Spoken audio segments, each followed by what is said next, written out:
Hello guys, welcome back to our YouTube channel से जैसे arts and commerce पे। सो भाई साहब, मेरा नाम अमित कुमार साहू और आप सभी लोगों का हमारे चैनल बहुत बहुत स्वागत है। सो गाइस, हम लोग आज डिस्कस करने वाले बेसम का पहला चैप्टर जो कि होने वाला nature and significance of management.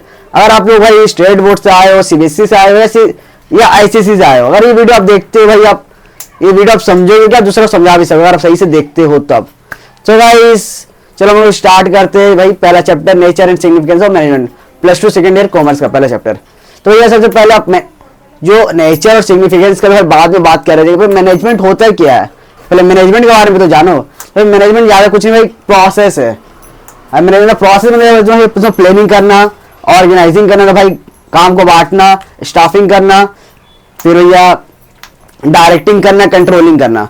भाई process of getting things done with the aim of achieving goal with effectiveness, सही समय में करना और भाई कम खर्चे में करना, कम से कम खर्चे में करना, उसको बोलते हैं मैनेजमेंट। ठीक है, अब भैया सब बात की इफेक्टिवली और इफिशिएंटली होता क्या है, अब इसके डिफरेंस में आते हैं। ठीक है, सो जब बात करते हैं इफेक्टिवनेस और इफिशिएंसी का डिफरेंस, तो इस पहला पॉइंट करते हैं इफेक्टिवनेस का कि क्या है। भाई साहब पहला point, it refers to completion of task on time, तो ये काम सही समय में हो। और इफिशिएंसी का पहला पॉइंट का बात किया जाए तो it refers to completion of task correctly with minimum cost with no wastage of resources. मतलब भैया it refers to completion task with भाई कम खर्चे में और बिना कोई रिसोर्स का वेस्ट हुए, सब पहला पॉइंट है इफिशिएंसी का। दूसरा पॉइंट की बात की जाए इफेक्टिवनेस का, तो it is concern with achievement of end result.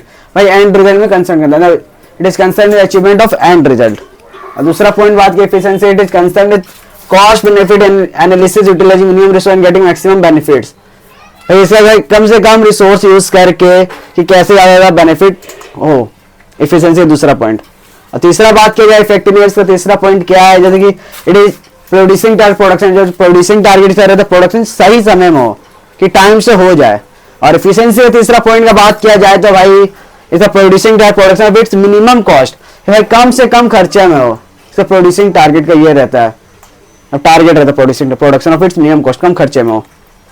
So guys, अब बात करते हैं भाई सब बात हो गया फीचर्स ऑफ मैनेजमेंट के, फीचर्स क्या है मैनेजमेंट का। सो गाइस, अभी बात करते हैं फीचर्स ऑफ मैनेजमेंट के, फीचर्स क्या क्या है मैनेजमेंट का। भाई तो पहला फीचर तो मैनेजमेंट एक गोल ओरिएंटेड प्रोसेस, मैनेजमेंट का गोल ओरिएंटेड प्रोसेस है। ठीक है, मैनेजमेंट इज ऑल परवेसिव। दूसरा फीचर क्या है, मैनेजमेंट इज ऑल परवेसिव। तीसरा फीचर का बात किया मैनेजमेंट इज मल्टी डायमेंशनल, जैसे मैनेजमेंट मल्टी डायमेंशनल मतलब मल्टी डायमेंशनल है, मैनेजमेंट ऑफ वर्क है, मैनेजमेंट ऑफ पीपल है, मैनेजमेंट ऑफ ऑपरेशंस है। चौथा बात किया जाए मैनेजमेंट इज कंटिन्यूअस प्रोसेस, लगातार प्रोसेस है भैया। सो अब अगला फीचर से बात किया जाए तो भैया मैनेजमेंट इज ग्रुप एक्टिविटी। भाई क्या ग्रुप एक्टिविटी है मैनेजमेंट। भाई फिर मैनेजमेंट ये डायनेमिक फंक्शन, भाई कि चेंज होते रहता है, जैसे क्या भाई कल और कुछ था, आज और कुछ होगा, तो भाई मैनेजमेंट डायनेमिक फंक्शन चेंज होते रहता है। फिर मैनेजमेंट इज इनटेंजिबल फोर्स, मतलब जिसे हम लोग देख नहीं सकते, छू नहीं सकते, लेकिन भाई फील कर सकते हैं। मैनेजमेंट का एक इनटेंजिबल फोर्स है। ओके, अब भाई बात करते हैं कि अब भाई मैनेजमेंट का ऑब्जेक्टिव्स क्या क्या है, ऑब्जेक्टिव्स ऑफ मैनेजमेंट का बात करते हैं। सो मैंने आपको जो फीचर्स ऑफ मैनेजमेंट पढ़ाया तो उसका भाई आप जो management goal oriented process, management all pervasive, भाई इसका आप 2 या 3 पॉइंट लिख सकते हो। ठीक है, 2 या 3 लाइन में आंसर लिख सकते हो। ठीक है, सही लिख के मत आ जाना, अब 2 या 3 लाइन का आंसर लिख सकते हो। ठीक है, तो ज्यादा अच्छा लगेगा। ओके, फीचर्स ऑफ मैनेजमेंट सब जितना मैंने आपको फीचर्स ऑफ मैनेजमेंट पॉइंट सब लिखा था ना, उसका 2 या 3 पॉइंट या 2 या 3 लाइन लिख दिया करना या लिख देना एग्जाम में। ठीक है, सो अगर डिस्कस करते हैं ऑब्जेक्टिव्स ऑफ मैनेजमेंट के, ऑब्जेक्टिव्स क्या क्या भाई मैनेजमेंट का। ऑब्जेक्टिव्स 3 होते हैं, ऑर्गेनाइजेशनल ऑब्जेक्टिव्स, सोशल ऑब्जेक्टिव्स, तीसरा था पर्सनल ऑब्जेक्टिव्स। सबसे पहले हम लोग बात करते हैं भाई ऑर्गेनाइजेशनल ऑब्जेक्टिव्स। वैसे पहले आता है ये ऑर्गेनाइजेशनल ऑब्जेक्टिव्स के अंदर तो सबसे पहले सर्वाइवल। भाई कोई भी ऑर्गेनाइजेशन इतना भाई पैसा कमा ले, इतना पूंजी कमा ले कि भाई सर्वाइव कर सके, कॉम्पिटिटर को भाई बीट कर सके, या भाई कम पूंजी तो उठा ले जब भाई सर्वाइव कर सके। फिर आता भाई सर्वाइव कर लिया, सर्वाइव करने से नहीं चलता ना, फिर प्रॉफिट के बारे में सोचना चाहिए, भाई प्रॉफिट के बारे में सोचो। फिर आता है ग्रोथ, अब भाई प्रॉफिट भी कर लिया, ग्रोथ में एक्सपेंड करना चाहिए, 1 से 2 ब्रांच, 2 से 4 ब्रांच, तो भाई एक्सपेंड के बारे में सोचना चाहिए। अब भाई दूसरा आता है सोशल ऑब्जेक्टिव्स, फिर समाज के प्रति कोई ऑब्जेक्टिव्स होता है कि सबसे पहले ये टू प्रोवाइड एम्प्लॉयमेंट अपॉर्चुनिटीज, कि भाई टू प्रोवाइड एम्प्लॉयमेंट अपॉर्चुनिटीज। दूसरा है टू प्रिवेंट एनवायरमेंटल पॉल्यूशन, कि भाई क्या पॉल्यूशन ना करे। तीसरा है to contribute raising standard of living etcetera. फिर तीसरा है पर्सनल ऑब्जेक्टिव्स। भाई तीसरा ऑब्जेक्टिव की बात किया जाए तो पर्सनल और इंडिविजुअल ऑब्जेक्टिव्स। भाई एडिक्वेट रिवॉर्ड टू एम्प्लॉयज, भाई पर्याप्त रिवॉर्ड टू एम्प्लॉयज को। फिर दूसरा है टू प्रोवाइड हेल्दी एटमोस्फेयर। फिर तीसरा है to provide participation in profit. So ये ऑब्जेक्टिव्स यहाँ पर खत्म हो गया। सो अब बात करते हैं इंपॉर्टेंस ऑफ मैनेजमेंट का। ओके, सो अब बात करते हैं इंपॉर्टेंस ऑफ मैनेजमेंट। सो वैसे पहला पॉइंट है management helps in achieving group goals. भाई मैनेजमेंट का मदद करता है अचीव करने में ग्रुप गोल्स को। दूसरा पॉइंट बात करें मैनेजमेंट इंक्रीज एफिशिएंसी। भाई इसका मतलब क्या है, जैसे भाई सही जगह से रॉ मटेरियल लेना, भाई कम वेस्टेज करना, और भाई अगर कम कॉस्ट आएगा तो भाई एफिशिएंसी इंक्रीज हुआ ना, तो भाई मैनेजमेंट इंक्रीज एफिशिएंसी का यही मतलब है। फिर भाई management creates a dynamic organisation. फिर मैनेजमेंट हेल्प्स इन भाई अचीविंग पर्सनल ऑब्जेक्टिव को भी अचीव करने में मदद करता है management. Importance of management last point है management helps in the development of society. और मैनेजमेंट मदद करता है डेवलपमेंट ऑफ सोसाइटी में, ठीक है। और ये सब का ये है, आप 2 या 3 लाइन लिख सकते हो आराम से, ठीक है। सिर्फ ये पॉइंट लिख के मत आना भाई, 2 या 3 लाइन लिख सकते हो आप, ठीक है। अब एक बार भाई बुक पढ़ लेना अच्छे से। और भाई मैंने आपको क्या बोला, आप अगर बुक में भैया डिफरेंस बिटवीन होगा मैनेजमेंट या एडमिनिस्ट्रेशन का, एक बार वो देख लेना। और मैनेजमेंट की साइंस है, आर्ट है भैया, वो एक बार आप देख लेना, ठीक है, बुक में। अब मैं आपको पढ़ाऊंगा levels of management. So guys अब बात करते हैं लेवल्स ऑफ मैनेजमेंट का। तो भाई लेवल्स क्या क्या है, सबसे पहले बात है टॉप लेवल, फिर है मिडिल लेवल, फिर भाई लोअर लेवल ऑपरेशनल लेवल, या और भी नाम बोलते हैं। तो भैया टॉप लेवल में कौन कौन आता है, board of director, chairman, general manager, president, vice president, CEO chief executive officer, फिर सीएफओ चीफ फाइनेंशियल ऑफिसर।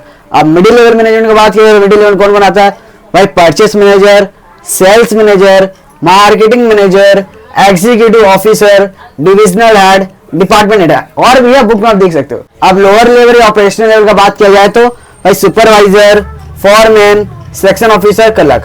देखिए टॉप लेवल कौन रहता है, जैसे टॉप लोग पूरा हार्ड वाला लोग। और मिडिल लेवल में भैया जैसे ज्यादातर भैया जो परचेस मैनेजर हुआ, सेल्स मैनेजर, डिविजनल हेड, आप लोग देख सकते हो, बुक में देख सकते हो।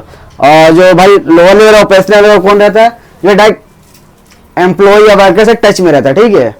जैसे कि सुपरवाइजर हुआ, फॉरमैन हुआ, सेक्शन ऑफिसर, क्लर्क हुआ।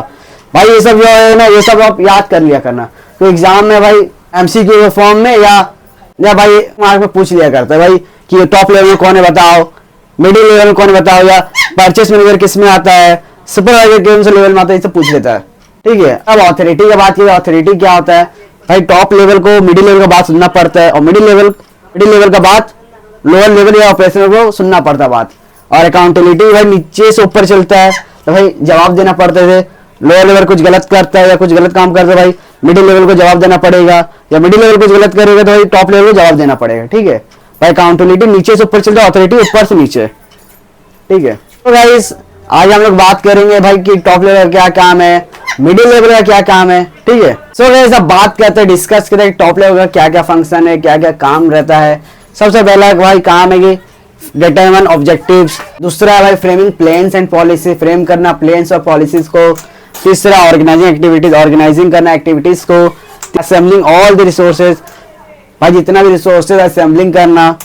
फिर भाई welfare and survival of organisation. फिर then liaison with outside world. फिर भाई लास्ट है परफॉर्मिंग अप्रेजल। ओके, नहीं बोल पा रहे। सो भाई जब डिस्कस करते हैं लोअर लेवल का क्या काम है या सुपरवाइजरी लेवल का क्या काम है, ठीक है। सो ऐसे पहले भाई रिप्रेजेंटिंग ग्रीवेंसेस ऑफ वर्कर। दूसरा भाई गुड वर्किंग कंडीशन, अच्छा वर्किंग कंडीशन देना। तीसरा सेफ्टी ऑफ वर्कर, वर्कर का सेफ्टी का ध्यान रखना। Help in middle levels recruitment selection, भाई जो मिडिल लेवल जो रिक्रूटमेंट सिलेक्शन करता है उसको मदद करना मिडिल लेवल का। फिर पांचवा है वेलकमिंग सजेशन ऑफ वर्कर। फिर छठा मेंटेनिंग क्वालिटी स्टैंडर्ड्स। फिर लास्ट है boosting the moral of words. So guys यही था लोअर लेवल सुपरवाइजरी लेवल का भाई काम है फंक्शन। सो गाइस यहाँ पर आपका वीएसएम का पहला चैप्टर वो कंप्लीट हो चुका है। आप भाई बुक से अगर आप पढ़ लेना, भाई बुक को अगर आप रीड कर लेना, ठीक है, एक बार जितना भी चीज़ अगर रीड कर लेना वो आपके लिए बेटर रहेगा, ज़्यादा बेनिफिट रहेगा। और आप बुक में भाई ज़्यादातर ये चीज़ ज़्यादा रीड करना है ना, वही नेचर ऑफ मैनेजमेंट का, भाई वही कि management science art professional read कर लेना। और भाई एक तो क्या बोलते हैं, और एक तो ये difference between management and administration. बाकी भाई मेरा तरफ से भाई मेरा तो यही सजेशन रहेगा कि आप जो भाई बीएसएम का पहला चैप्टर है ना nature and significance of management, आप पूरे रीड कर लेना भाई। रीड करने में कितना ही समय लगेगा। अच्छा तो भाई वो रीड कर लेना, भाई आप चाहे तो नोट्स बना सकते हो। ओके सो गाइस यही था हमारा बीएसएम का पहला चैप्टर। सो गाइस और भाई आप जरूर से जरूर एक बार रीड कर लेना बीएसएम का पहला चैप्टर को, तो भाई आपको बहुत हेल्पफुल रहेगा। ओके बीएसएम में जितना पूरा चैप्टर है ना, बीएसएम में जो चैप्टर 1 है पूरा ही रीड कर लेना अच्छे से, आपको बहुत ही बेनिफिट या बहुत ही मदद आएगा भाई, बहुत ही आपको बेनिफिट रहेगा अगर आप पूरा अच्छे से चैप्टर 1 पढ़ लेते हो, मतलब रीड कर लेते हो। ठीक है सो गाइस यही था आज का चैप्टर। सो गाइस आज के लिए इतनी, मिलते हैं अगले चैप्टर में। ओके या अगले सब्जेक्ट में। सो गाइस आप लोग कमेंट में जरूर बताना कि अगला वीडियो बनाओ किसके ऊपर बनाओ, कॉस्ट अकाउंटिंग के ऊपर बनाओ, बीएसएम के ऊपर बनाओ, कौन सा सब्जेक्ट पर आपको वीडियो चाहिए पहले वो तो बताओ यार। वो सब नहीं बताओगे भाई, आप जो बोलोगे वही वीडियो आएगा। ओके सो गाइस आज के लिए इतने, मिलते हैं नेक्स्ट वीडियो में। ओके जय हिंद जय भारत।